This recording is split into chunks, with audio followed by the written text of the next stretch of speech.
So let's talk about the power of the imagination. I talked a little bit about this last week when I did a Facebook Live about having hope. So check that out, because I talked about a very interesting experience when I was receiving cranial osteopathy.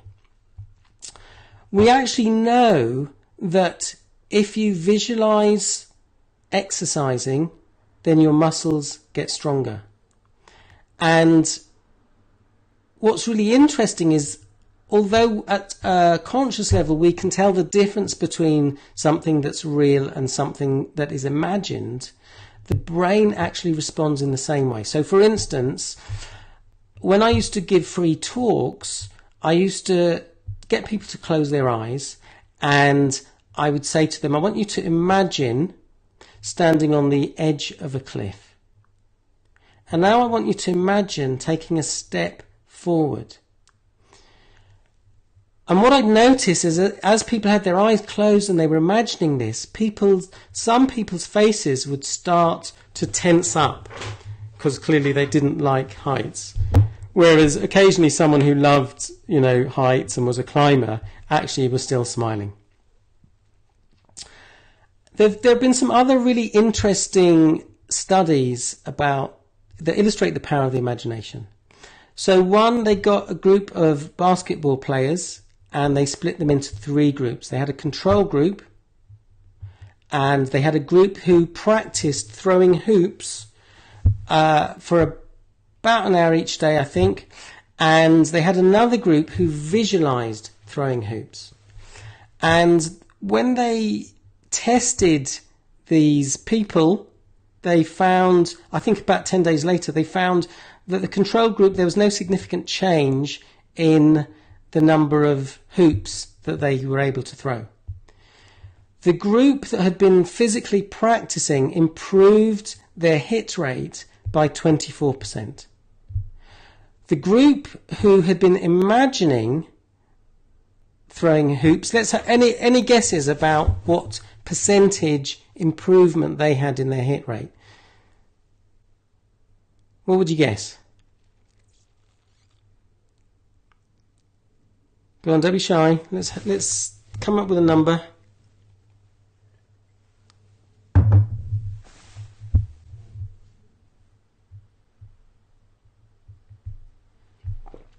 Anyone?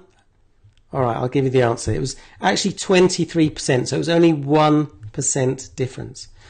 So I'd like you to consider the power of both practice and imagination combined.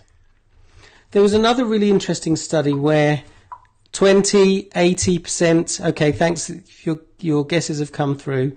So yeah, the answer was 23%. So there was another study where in a school there were children who had a very low reading score for their age.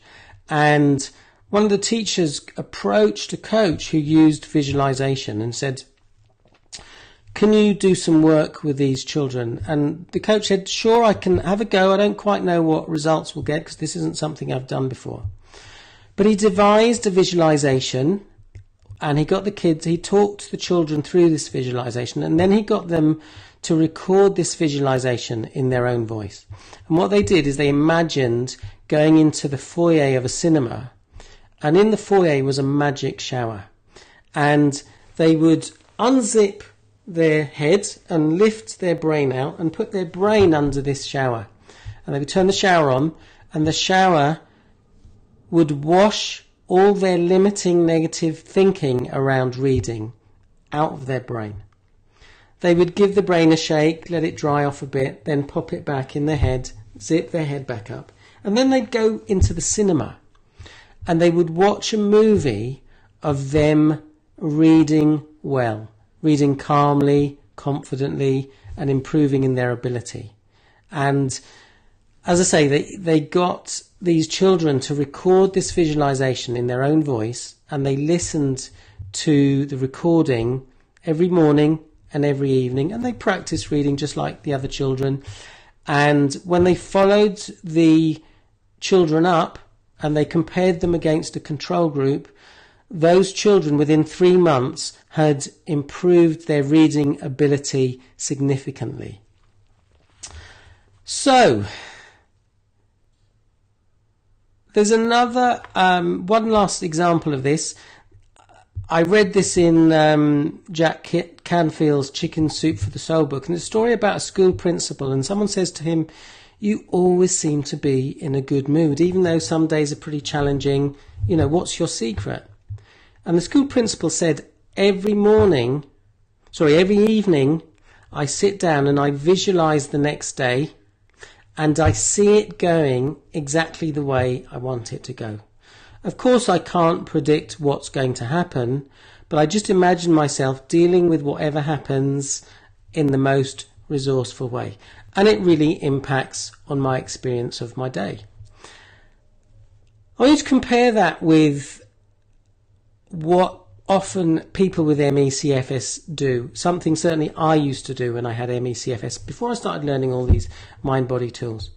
The first thing I do when I wake up is I check my body for symptoms. And then I say to myself, oh no, I feel so crap.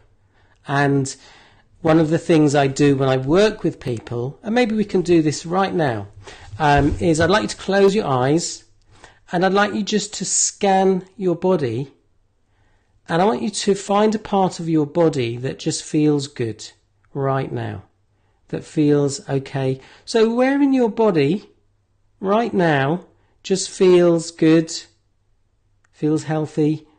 What part of your body can you find that feels this way? I'll give you a moment to put your answers in the chat box, because I know it takes a few moments. And what's interesting is sometimes when I do that exercise with people, people say, I can't really find any part of my body that feels good. And so I say to them, well, what about your nose? How does your nose feel right now? So Lynn says, my heart, good. So I'll say to them, how does your nose feel right now? They say, yeah, my nose feels all right. Angie says her nose. And I say to them, what about your eyelashes? Your left foot, Hazel, good. What about your fingernails? How often do you say, oh, my fingernails are really tired? You don't, do you? So there are all these parts of our body that feel good. So again, I'd like you to just close your eyes for a minute. Rosie says her arms. So close your eyes again. I want you to just focus on that part of the body that feels good. And I want you to imagine it as a colour. What colour represents those good feelings? You don't have to reply in the chat. Just stay with it. Close your eyes. Imagine that colour. Imagine that colour. Colleen says my hair. Marion says her hands. So imagine that part of the body. Imagine a colour representing those good feelings in the body. And just now, imagine that colour just becoming brighter, just becoming bigger, and starting to slowly spread from that part of the body. So just imagine that colour, those good feelings spreading slowly through the body, spreading all the way into the whole body. And imagine that colour just going to the parts of the body that need it most. Just allow that to happen. Allow those feelings to pour through your body, those good feelings. Imagine that colour. And out of interest, I'd be really interested, when you're ready, you can just open your eyes, and that's an exercise you can do anytime you catch yourself focusing on your body, focusing on a part of the body that's not feeling good. And it's not something you need to respond to. For instance, if you fell over and broke your arm, then that would be a good time to phone up an ambulance. But if you know, actually, this is just a symptom that I don't really need to focus on, I'd suggest you do this exercise just as a way of changing the conversation that you're having in your mind. So, out of interest, I'd like to know, what colour did you visualise? Let's just see if there's any pattern or whether it's a diverse picture. Okay, well, I'll let you put your answers in whilst I carry on, because it does. Oh, there we go. We got purple, pink, red. Okay, that's interesting. Pale pink, pink. So quite a few pinks, reds. Isn't that interesting? There's a sort of commonality. Oh, yeah. Katina says yellow, so that's very good, very different.